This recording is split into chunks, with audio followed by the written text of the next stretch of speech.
Hello my beautiful friends, मैं हूँ रिचा। और आज मैं एक्सप्लेन करने जा रही हूँ एक हॉरर साइकोलॉजिकल मूवी को जिसका नाम है डेथ ऑफ मी। तो मूवी स्टार्ट होती है एक छोटा सा टापू दिखाते हुए जहाँ बहुत ही बड़ा तूफान आने वाला है। और यहाँ एक कपल है जो एक होटल में बेहोशी की हालत में पड़ा होता है। उनके पूरे बॉडी पर मिट्टी लगी होती है और सारा सामान इधर उधर बिखरा पड़ा होता है। दोनों में से किसी को कुछ समझ नहीं आ रहा होता कि कल रात आखिर हुआ क्या है। ये एक इंग्लिश कपल होता है जिसमें होता है नील। वो एक ट्रैवल रिपोर्टर है और वो यहाँ के कल्चर के बारे में लिखने आया है, और उसकी वाइफ क्रिस्टीन। अब जब दोनों को होश आता है तो वो अपनी ऐसी हालत देखकर डर जाते हैं, क्योंकि आज ही उन्हें वापस भी निकलना है और ये समुद्र चारों तरफ से पानी से ढका हुआ है। इसलिए वो फेरी तक पहुंचने के लिए जल्दी जल्दी तैयार होने लगते हैं। यहाँ क्रिस्टीन नोटिस करती है कि उसके गले में एक अजीब सा लॉकेट है, बट लेकिन इसके बारे में उसे कुछ भी याद नहीं। इसके बाद वो एक कैब हायर करते हैं जहाँ कैब ड्राइवर उन्हें लंबे रूट से ले जाने की कोशिश करता है, और पूछने पर वो उनको बीच रास्ते में उतार देता है। फिर भी दोनों भागते भागते फेरी तक पहुंच ही जाते हैं। अब वहाँ क्रिस्टीन का पासपोर्ट ही नहीं मिलता। वो रिसेप्शनिस्ट उन्हें शाम को 7 बजे आने के लिए बोलती है। जब नील कहता है कि यहाँ तो तूफान आने वाला है, तो वो रिसेप्शनिस्ट बड़े ही अजीब ढंग से कहती है कि यहाँ पिछले 200 सालों में कभी कोई तूफान नहीं आया, तो डोंट वरी। नील और क्रिस्टीन वापस होटल पहुंच जाते हैं और यहाँ हम देखते हैं कि जैसे पूरा ही गांव उन्हें रोकने की कोशिश कर रहा है, और यहाँ पूरे गांव में अजीब अजीब से साइंस बने हुए हैं। अब नील एंड क्रिस्टीन बहुत ज़्यादा परेशान हो जाते हैं। तभी नील को याद आता है कि उसका कैमरा जिसमें कल रात की रिकॉर्डिंग होगी, क्योंकि वो हर वक्त हर चीज़ रिकॉर्ड करता है। वो रिकॉर्डिंग देखने लगते हैं जिसमें वो एक बार में पहुंचकर शराब पी रहे होते हैं, वहाँ डिनर कर रहे होते हैं, और वहाँ एक मेडी नाम की वेट्रेस आती है जो उन्हें एक अजीब सी ड्रिंक देती है जिसे कहते हैं आइलैंड मैजिक, और वो भी बिना कुछ सोचे समझे पी जाते हैं। इसके बाद वो क्रिस्टीन को वही लॉकेट देती है जो अभी भी क्रिस्टीन के गले में होता है। एंड ऐसा लगता है जैसे बार में बैठा हुआ हर बंदा सिर्फ उन्हें ही घूर रहा है। एंड जब वो ड्रिंक पीती है तो सब लोग बहुत खुश हो जाते हैं, और यहाँ हमें देखने पर ऐसा समझ आता है जैसे सब लोग प्लान करके उन्हें ये सब पिला रहे हैं। एंड तब से ही क्रिस्टीन की तबीयत खराब होने लगती है।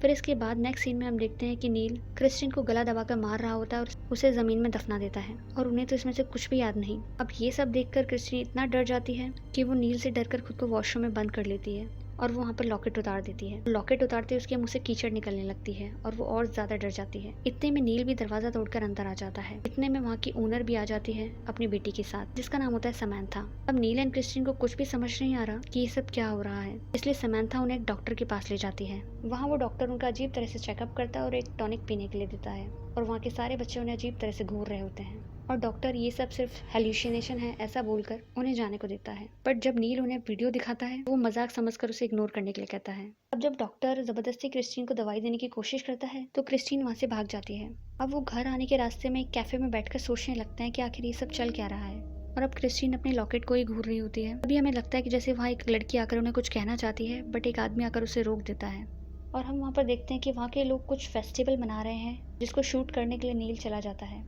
और वो फेस्टिवल बड़ा ही भयानक लगता है। लोग अजीब अजीब से चेहरे पहनकर घूम रहे हैं, एक क्रिस्टीन की शक्ल जैसी मूर्ति लेकर भी। और इसी भीड़ भाड़ में जब नील ये सब रिकॉर्ड कर रहा होता है तो एक आदमी उसका कैमरा लेकर भाग जाता है और उसकी वो रिकॉर्डिंग डिलीट कर देता है। नील जब तक उसे पकड़ता है तब तक उसकी सारी चीजें डिलीट हो चुकी होती हैं। अब दूसरी तरफ क्रिस्टीन भी अपना नेकलेस उतारती है, और जैसे वो नेकलेस उतारती है उसका हाल और ज्यादा बुरा होने लगता है। वो वॉमिट करने के लिए वॉशरूम जाती है और वहाँ से गायब हो जाती है।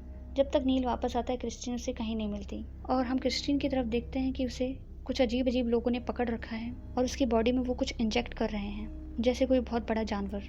सब कुछ उसे एक डरावने सपने जैसा लग रहा है। सभी औरतों की आंखें और मुंह सिले हुए हैं, और वो क्रिस्टीन की आंखों में भी एक इंजेक्शन डाल रहे हैं। इधर नील क्रिस्टीन को ढूंढ ही रहा था, तभी एक आदमी आकर बताता है कि उसकी वाइफ एक जगह बेहोश पड़ी है। अब ये सब देखकर क्रिस्टीन और नील को समझ आ जाता है कि ये सारा गाँव मिलकर कुछ तो प्लान कर रहा है। इतने में उसे वो वेट्रेस दिखती है जिसने उन्हें वो ड्रिंक दी थी, जिसका पीछा करते करते वो एक जगह पहुंच जाते हैं, और वो जगह एकदम काला जादू करने की जगह लगती थी। वहाँ एक औरत होती है जो अपने बीमार बेटे के साथ रहती है। वहाँ से उस मैडी वेट्रेस के बारे में वो पता करते हैं और उसके पास पहुँचते हैं। वहाँ जाकर हम देखते हैं कि मैडी एक कबीले टाइप में रहती है जहाँ और भी बहुत सारे लोग रहते हैं जो बहुत ही अजीब लगते हैं, और सब लोग बहुत अजीब तरह से क्रिस्टीन को घूर रहे हैं और स्माइल करके देख रहे हैं। और वहाँ एक क्रिस्टीन जैसी गुड़िया भी बनाकर रखी होती है। अब जब क्रिस्टीन मैडी पर नाराज होती है और पूछती है कि ये सब क्या हो रहा है और लॉकेट को उतारने की कोशिश करती है, तभी सभी गांव वाले अजीब तरीके से चिल्लाने लगते हैं। नील एंड क्रिस्टीन डरकर वहां से चले जाते हैं, और जाते हुए वो देखते हैं कि सारा खाना सड़ चुका होता है। नील किसी तरह से एक बोट का इंतजाम करता है, और हम यहाँ एक चीज और नोटिस करते हैं कि ज्यादातर सब लोग यहाँ पर आइलैंड मैजिक की ही बातें करते रहते हैं।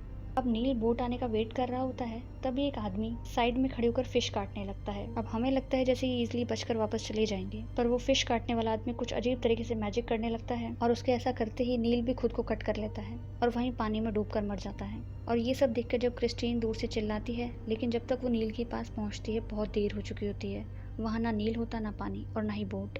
सब कुछ अचानक सपने की तरह गायब हो जाता है और वो ये सब देखकर बेहोश हो जाती है।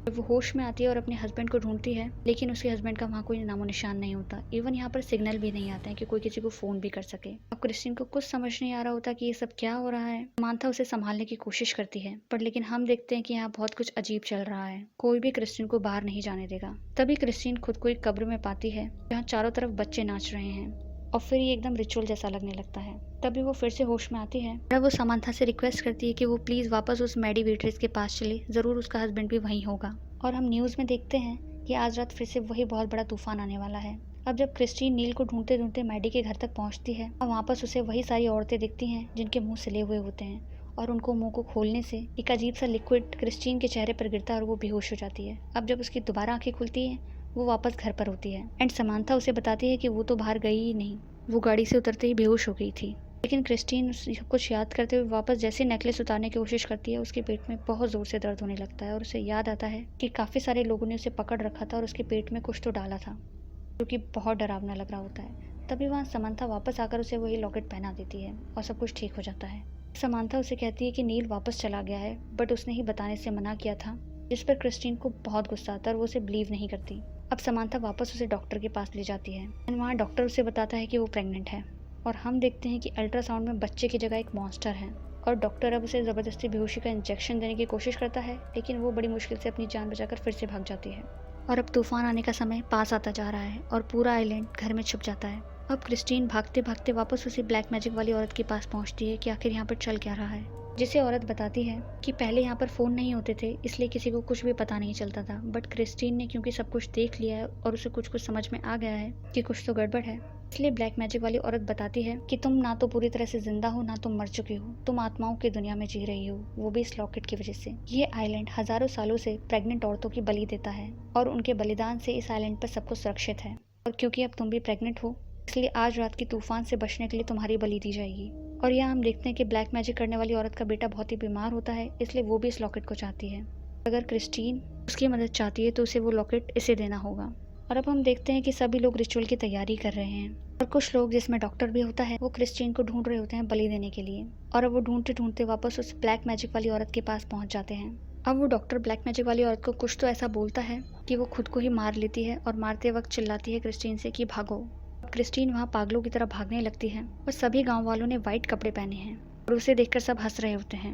अभी समांथा भी वहाँ आ जाती है और उसने भी वाइट ड्रेस पहनी है। फटाफट क्रिस्टीन को फेरी तक ले जाने के लिए अपनी गाड़ी में बिठा लेती है और जब क्रिस्टीन रास्ता बोलती है तब उसकी बेटी बोल पड़ती है कि मॉम, ये फेरी जाने का रास्ता नहीं। और अब हम यहाँ देखते हैं कि समांथा भी इस सब में मिली हुई है और जब क्रिस्टीन उन्हें गाड़ी रोकने के लिए कहती है तो समांथा गाड़ी नहीं रोकती और गाड़ी रोकने के लिए क्रिस्टीन को उसे शूट करना पड़ता है। क्रिस्टीन समांथा को वहाँ पे शूट कर भाग जाती है, बट उसे उसकी बुरी किस्मत कहें या कुछ और, ये आइलैंड चारों तरफ से पानी से ढका है। फिर भी क्रिस्टीन हिम्मत करके जंगल में भागने की कोशिश करती है, लेकिन गाँव वाले उसे पकड़ ही लेते हैं, तो उसी जगह ले जाते हैं जहाँ पर रिचुअल होने वाला होता है। अब इस रिचुअल में बस एक ही कंडीशन होती है कि यहाँ हर प्रेग्नेंट औरत को अपनी मर्जी से सेक्रीफाइस देना होता है। अब यहाँ क्रिस्टीन चारों तरफ से गाँव वालों से घिरी होती है और उसे अब एक पोल से बांध दिया जाता है और मैडी वेट्रेस अब रिचुअल स्टार्ट करती है और उसकी आंखें सिलने लगती है, जिस पर क्रिस्टीन बहुत ही दर्द में चिल्लाती है कि इस सब में उसकी मंजूरी नहीं है, क्योंकि यहाँ सेक्रीफाइस उसकी अपनी मर्जी से नहीं हो रहा था। इसीलिए क्रिस्टीन में अचानक से अजीब सी हिम्मत आ जाती है और वो अपने हाथ खोलकर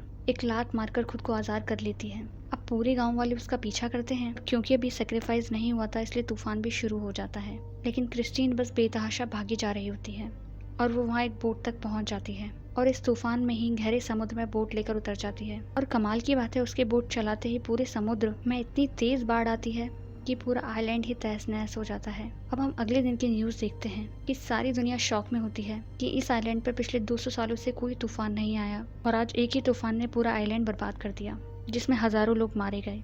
और अब दूसरी तरफ हम देखते हैं कि क्रिस्टीन भी समुद्र के बीच में बोट पर मर चुकी होती है और उसका लॉकेट साइड में पड़ा होता है। अब बचाव दल जब क्रिस्टीन को समुद्र किनारे लाकर जैसे ही बाकी लाशों के साथ लेटाता है और उसके कॉफिन में उस लॉकेट को जैसे ही क्रिस्टीन की बॉडी पर रखा जाता है, टू शॉक वो वापस कॉफिन के अंदर ही जिंदा हो जाती है। और इसी के साथ ये मूवी खत्म। इसमें हम डायरेक्ट देख पाते हैं कि वो रिचुअल सिर्फ अंधविश्वास नहीं, उनमें कुछ तो था। सो गाइस, इसी के साथ मूवी खत्म।